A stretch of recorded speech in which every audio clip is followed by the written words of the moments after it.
les soirées d'information CIO se passent toujours selon le même schéma. D'abord, on a une information générale sur ce que sont les études supérieures, que ce soit à l'université ou en haute école.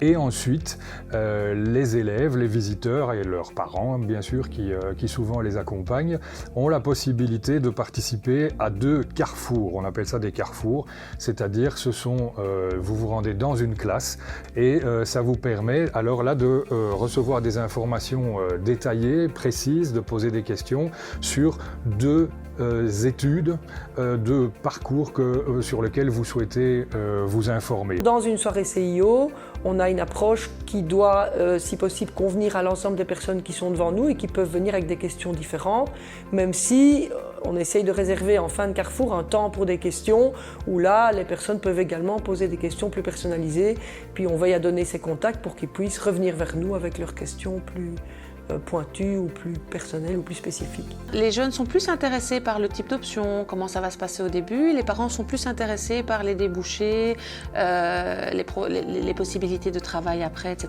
Donc ce ne sont pas les mêmes besoins et les mêmes demandes. Il faut être prêt à répondre à tout ça. Mais la base même que chaque informateur a en tête pour ces soirées d'info, c'est que nous ne sommes pas là pour vendre notre haute école ou notre université, nous sommes là pour informer sur des études. Donc je pense qu'il peut y avoir beaucoup de manières d'aborder un carrefour dans une soirée CIO. Pour moi, ça va fort dépendre du nombre de personnes présentes. Quand on a un nombre relativement élevé de personnes, ça paraît quand même assez logique de faire un exposé plus magistral, même si je crois que dans ce cas-là, il faut vraiment veiller à laisser du temps pour des questions-réponses pendant ou après. Ça, on peut l'agencer de différentes manières. Par contre, quand le groupe est très petit, moi, je trouve que c'est bien aussi de ne pas forcément être très formel, mais de partir de leur questionnement.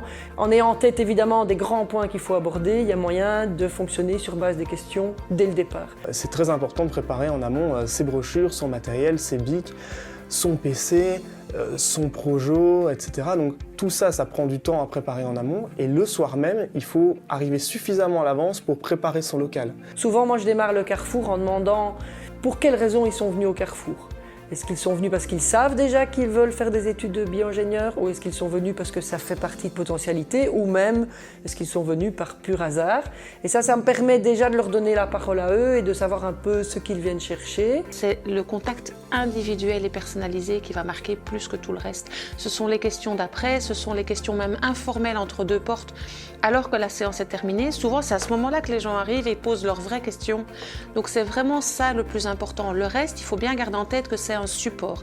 Ce n'est pas on suit le PowerPoint, on suit la brochure et on lit ce qui est écrit, ça n'a aucune valeur ajoutée. Il faut vraiment se dire que ce qui compte, c'est la relation qu'on va créer. Je pense que la bonne attitude à avoir en soirée CIO, c'est d'être bienveillant, d'être positif, d'être ouvert, d'être bienveillant et d'accueillir toutes les questions, même des questions très simples, très basiques, etc. Donc vraiment mettre à l'aise les gens. Au-delà de connaître les spécificités du programme de sa faculté, savoir aussi où on peut les envoyer par rapport aux questions qu'ils vont poser pour recevoir les réponses les plus adéquates possibles.